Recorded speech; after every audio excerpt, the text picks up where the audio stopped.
What's up, champs? Welcome to another episode of the Keeping Karlsson Short Shifts Fantasy Hockey Podcast.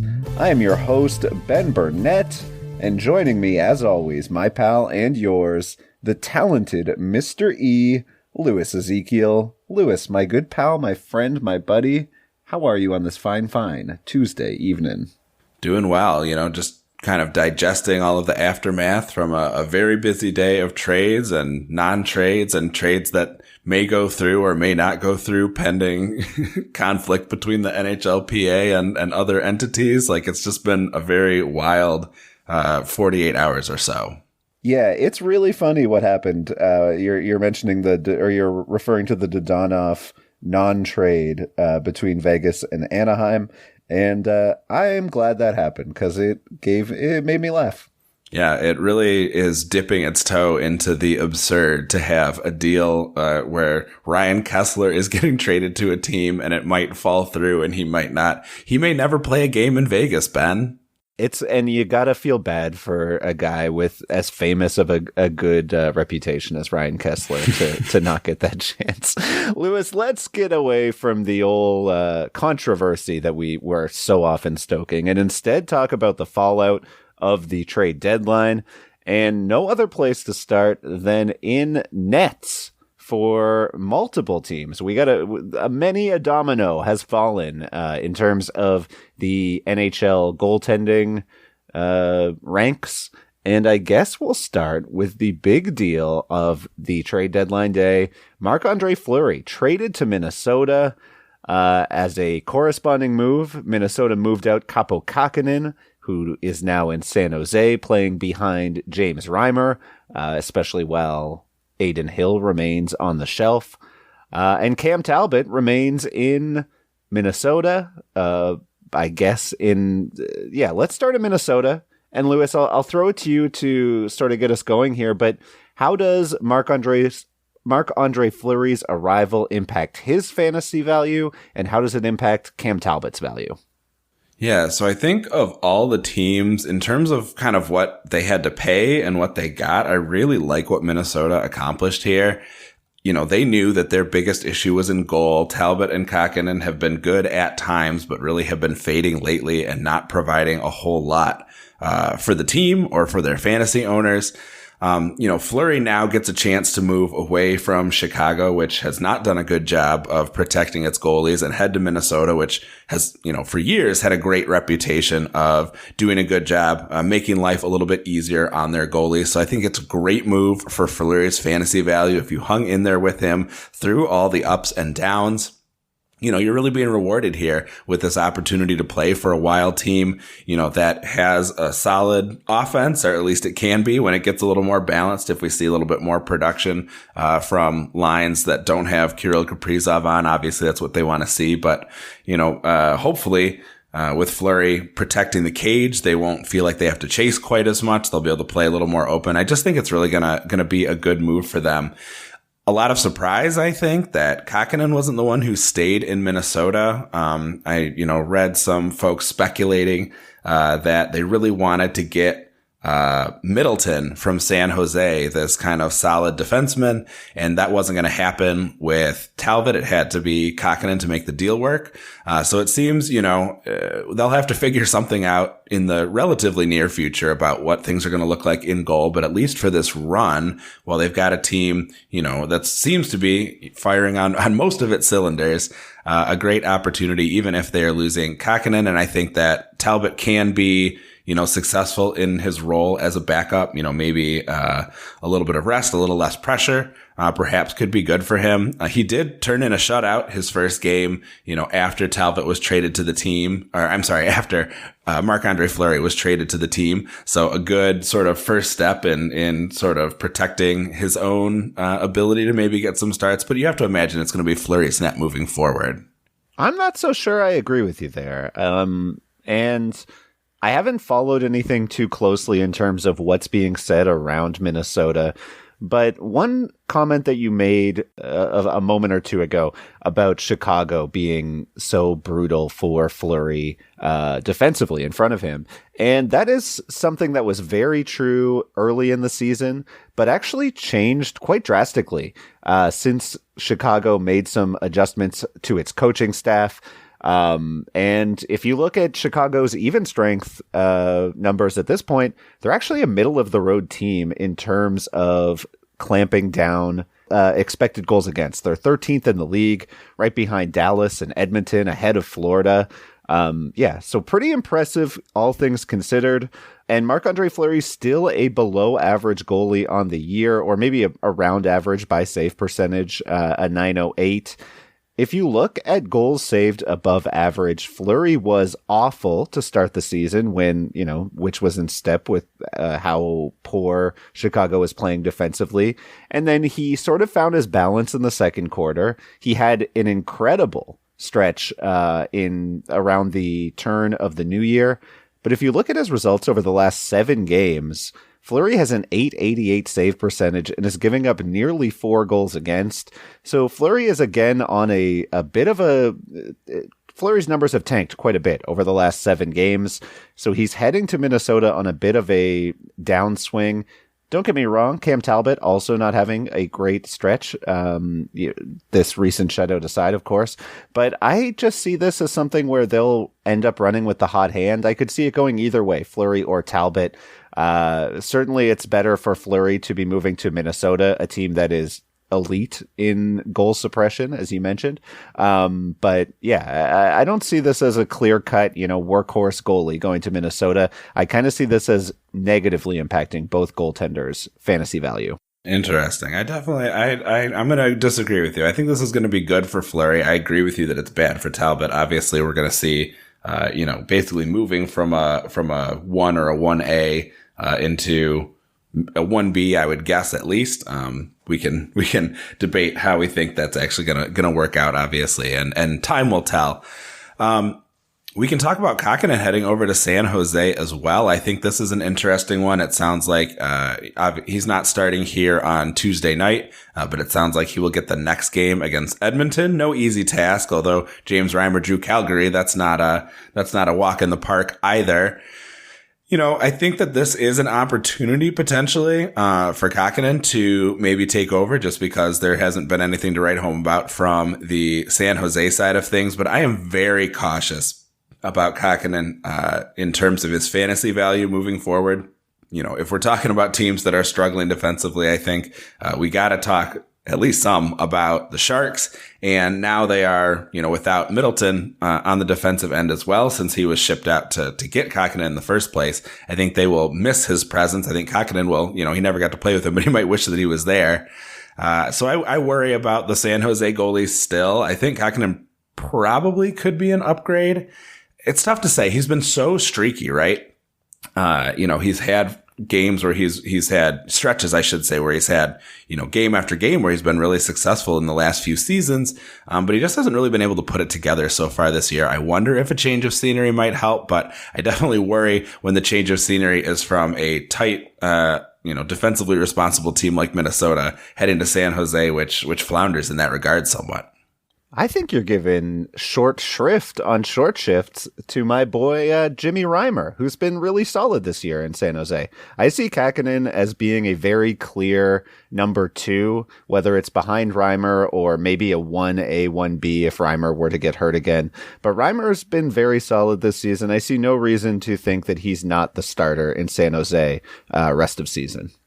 All right. Well, I think that would be a good situation. I think they would rather run with the goalie that they're familiar with at this point and have Lankinen there kind of to spell him. So yeah, maybe I'm not giving him enough credit. You may be right. It's short shrift on short shifts. That's what I'm saying. I love it. Lewis, let's go to Chicago, though. I feel like we need to talk about Kevin Lankinen, a goalie who has had a very tough season playing behind Marc-Andre Fleury, a player who was drafted way above where he should have gone based on Yahoo's preseason rankings. I think if you are following the NHL whatsoever, you knew not to draft Lankinen there. I'm sure a lot of folks who auto-drafted or who sort of are more casual fans maybe ended up with Lankinen on their roster to start the season. I would assume that most of those teams have since dropped him back to the waiver wire, but now he is in a position in Chicago where he is likely a volume starter rest of season. We talked about Chicago. I mentioned that they've been a better team defensively since the coaching change. Is Kevin Lankinen worth a shot in a volume role? So if Chicago has been better defensively, it has not really been reflected in Lankinen's numbers. He, like you said, he has really struggled. The one saving grace, I suppose, is that when Lankinen has had success, it's been as a result of being a workhorse starting goalie. You know, when he had stretches last year where he was doing his best work, it was when he was, you know, the primary netminder for Chicago. So maybe, there's something to that element of his game where, I don't know if it's, something that he psychs himself up or whatever the case may be.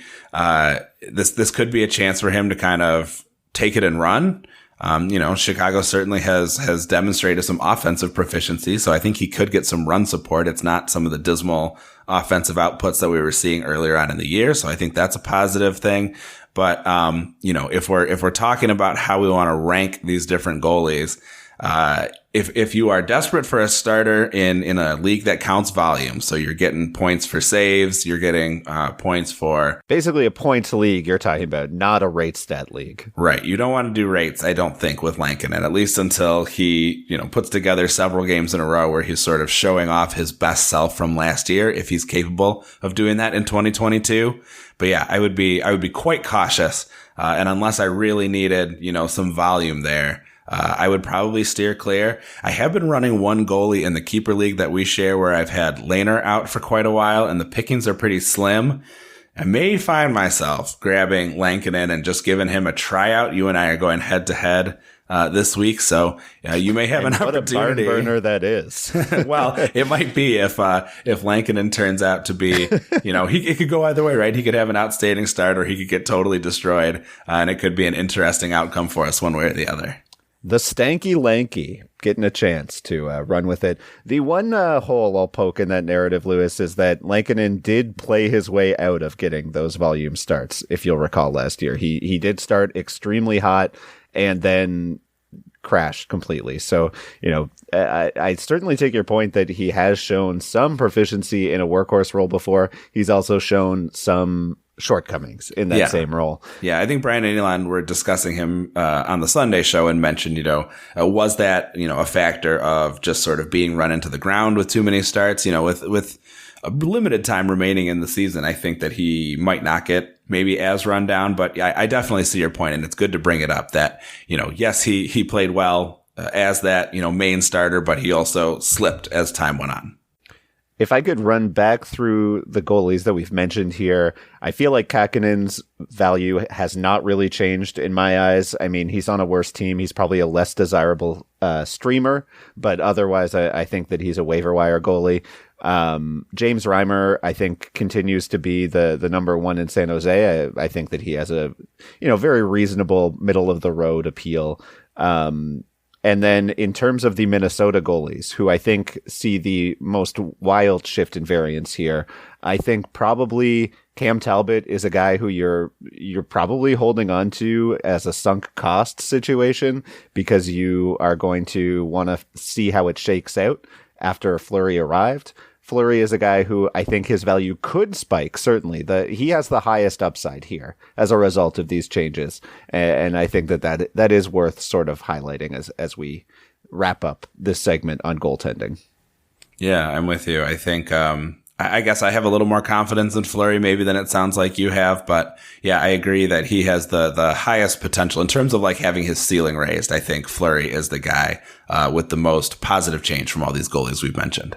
Lewis, I want to hop over to Pittsburgh next to talk about the number one added player on Yahoo today, and that's Rakell, traded from the Anaheim Ducks in a move that was shockingly legal by the NHL standards.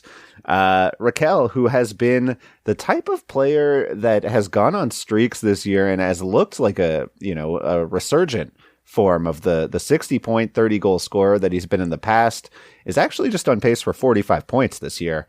But the hype of that new toy next to potentially Crosby or Malkin is always going to get people very hyped in fantasy hockey circles. Unfortunately, Rakell will start on line 3 with Jeff Carter and Kasperi Kapanen. Evan Rodriguez is sticking on line 1 with Crosby and Gensel, while Rust and Danton Heinen stick with Malkin. I guess the question with Rakell that everybody who rushed to add him off the waiver wire is wondering, will we see him move up? And what is his upside now that he has moved to Pittsburgh? So certainly I think he has the potential to have his upside raised if he can get into the top 6. My guess is this is maybe like a Toffoli type situation where he's just kind of, working things out with the new team, getting some practices in, that sort of thing. I would hope certainly to see him move into the top 6 and hopefully play next to Evgeny Malkin. Of course, that does fly in the face of what Brian Burke sort of suggested, which is that, he's a very useful player who could potentially, be an important part of shoring up that third line. That would obviously be a cause for concern for owners who are hanging on to Rakell. One thing maybe working against his favor is these lines that they've had set up where Rust was on the second line and Rodriguez was up on top. They have been productive in the last couple games. And so if they're continuing to win, it may be a challenge for Rodriguez to move up. I think we talked about with Toffoli, see when things start, see when the Flames start to struggle a little bit and see if they don't tinker around with the lines. So maybe the same thing is true for the Penguins. We'll have to wait until, maybe they lose a game or two or put forth kind of a crummy effort. And then maybe we'll see things start to shake up and Rakell will get his chance to impress in the top 6. Lewis, we need to take a very quick break. When we come back, we have several more players to discuss, including a new line 1 player in Tampa, as well as the newest Broadway blue shirt. You're listening to Short Shifts. All right, Ben. Well, while we have a second, I just wanted to talk to you a little bit about our sponsor, HelloFresh. With HelloFresh, you get farm-fresh, pre-portioned ingredients and seasonal recipes delivered right to your doorstep. You can skip trips to the grocery store and count on HelloFresh to make home cooking easy, fun, and affordable. That's why it's America's #1 meal kit. HelloFresh delivers pre-portioned ingredients to your door, including farm-fresh produce that arrives within a week, so you get convenience without skimping on quality. Skip the trip to the grocery store, saving you the wait in the long lines and ensuring you don't waste money on excess food. I really like when they send, I had these this ravioli and a sage sauce. They send you the fresh sage. You don't get more than you need. It's not like hanging around wasting or rotting in your fridge because you're not making any other dishes with it. You get exactly the amount you need. It tastes outstanding. It's not the dried stuff from the cupboard. Really, really like that stuff. They offer the flexibility you need to easily customize your order online or in the app. You can decide what you want to pick up. You can enhance it with gourmet options, low-cal options. You really get a lot of choices. You can swap out one protein for another.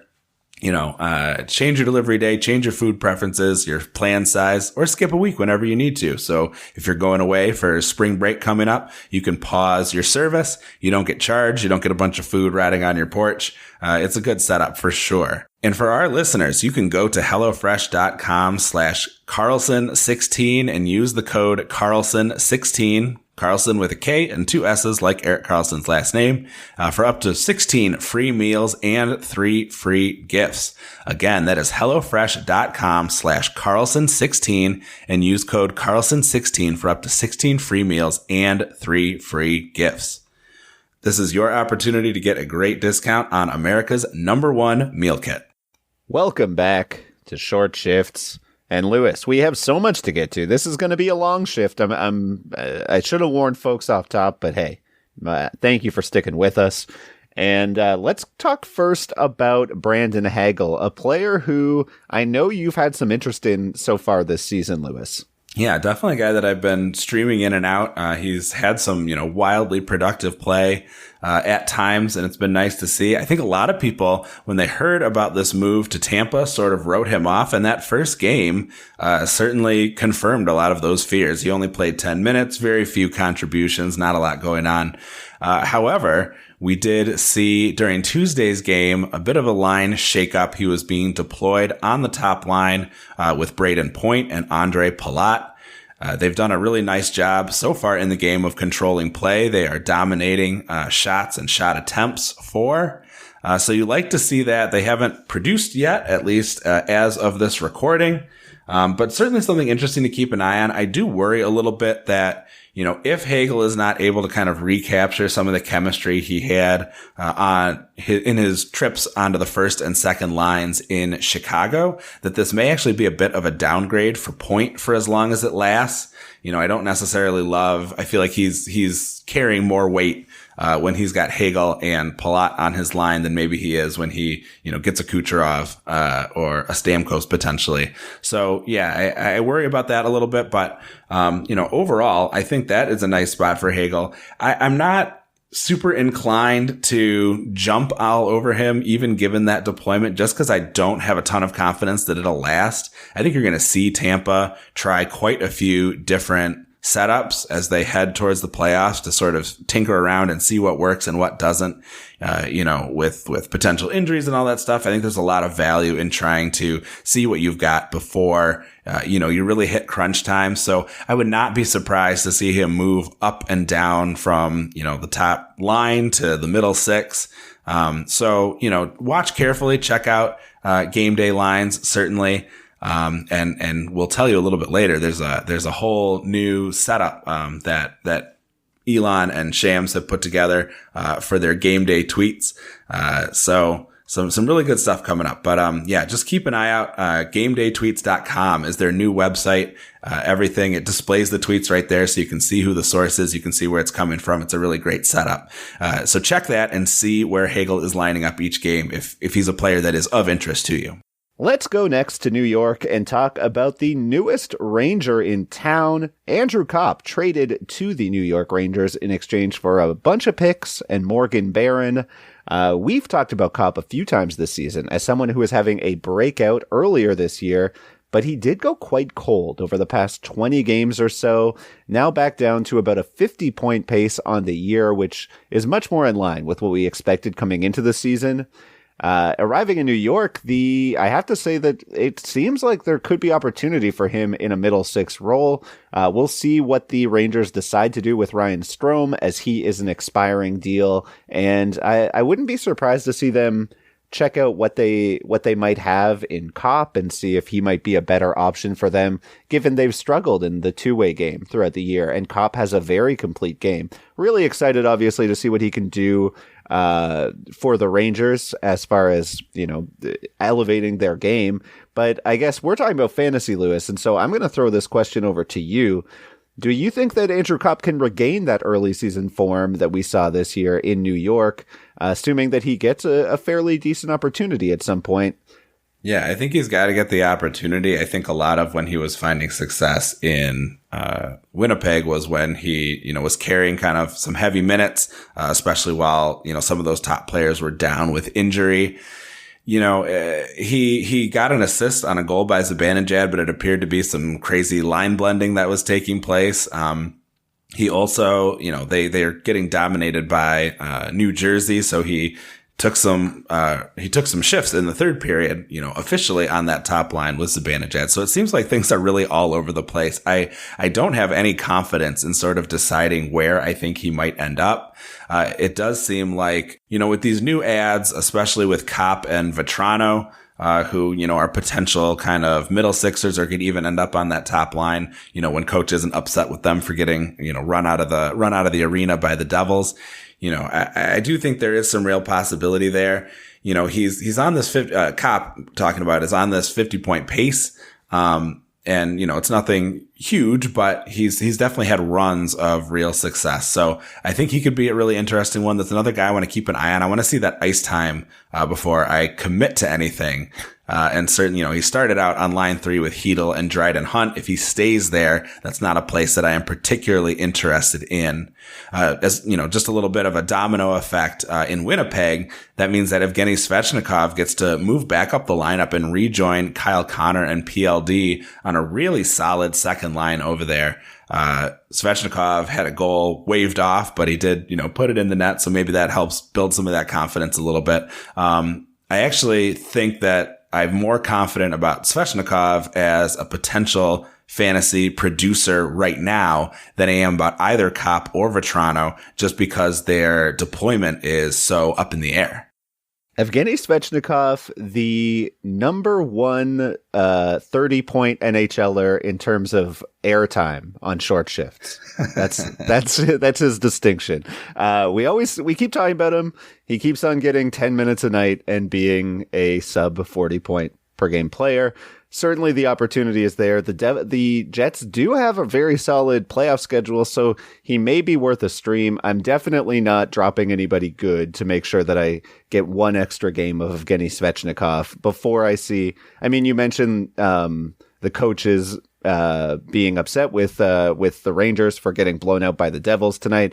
But I mean, Svechnikov has proven, despite having opportunities with injuries throughout the season for Winnipeg, they don't seem particularly keen to keep him on the ice or in a top 6 role or in a highly offensive role for long stretches. So I'm bored by Evgeny Svechnikov, as you can tell. All right. Well, let's move on then. We've got some more to talk about for sure. We have one more story to get to, and it is in the desert of Arizona, where the biggest trade not to happen this week was Jacob Chychrun, who stays in Arizona Coyote at least until the summertime. We wanted to talk about Chychrun, I think, because he was a player who his fantasy managers were certainly hoping would get moved out after he posted a 60-point breakout season, or paced for 60 points in the shortened 2021 season last year, and is now on pace this year for less than half a point per game. Definitely one of the biggest disappointments of the fantasy season this year. Lewis, does this make Jacob Chychrun, a player who is currently injured, I suppose, so probably in IR spot in most leagues, but is Jacob Chychrun droppable in many formats now?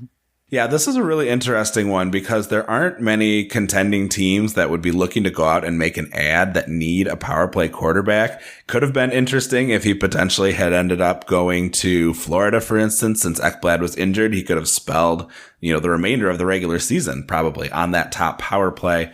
But given the situation, I think that if you can stash him, obviously keep stashing him. He has not been very exciting. And I do think that a lot of people were holding on to him in the hopes that he may eventually be moved and see a boost in value. Now that hasn't happened, if you need the IR space, I think that he could be dropped. He's not a very exciting player to me. He does have the potential, obviously, more offensive ceiling than most defensemen.